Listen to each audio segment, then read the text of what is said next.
परमेश्वर का प्रेम पत्र तीमुथियुस के नाम पौलुस प्रेरित की प्रथम पत्री अध्याय 3।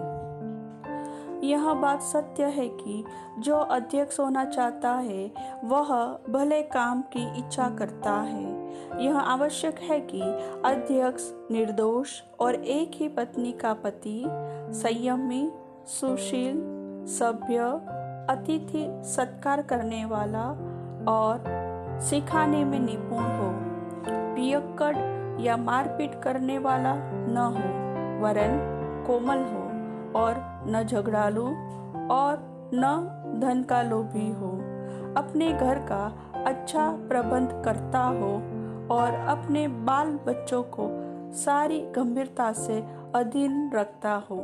जब कोई अपने घर ही का प्रबंध करना न जानता हो तो परमेश्वर की कलीसिया की रखवाली कैसे करेगा?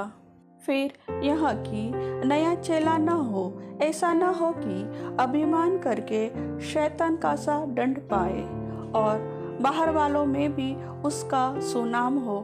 ऐसा न हो कि निंदित होकर शैतान के फंदे में फंस जाए।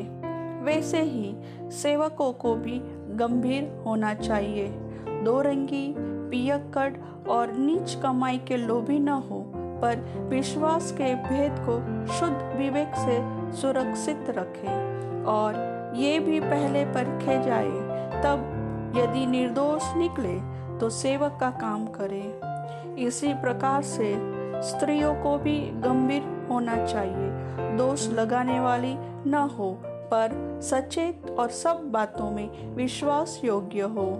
सेवक एक ही पत्नी के पति हो और बाल बच्चों और अपने घरों का अच्छा प्रबंध करना जानते हो, क्योंकि जो सेवक का काम अच्छी तरह से कर सकते हैं वे अपने लिए अच्छा पद और उस विश्वास में जो मसीह यीशु पर है बड़ा साहस प्राप्त करते हैं।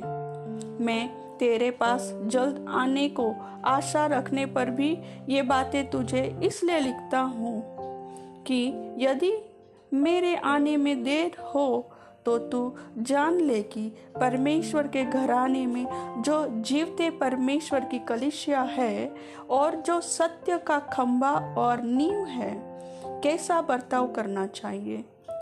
इसमें संदेह नहीं कि भक्ति का भेद गंभीर अर्थात वह जो शरीर में प्रकट हुआ, आत्मा में धर्मी ठहरा, स्वर्गदूतों को दिखाई दिया, अन्य जातियों में उसका प्रचार हुआ, जगत में उस पर विश्वास किया गया और महिमा में ऊपर उठाया गया। प्रभु वचन के सुनने वाले सभी भाई बहनों को वचन का आशीष दे। आमीन।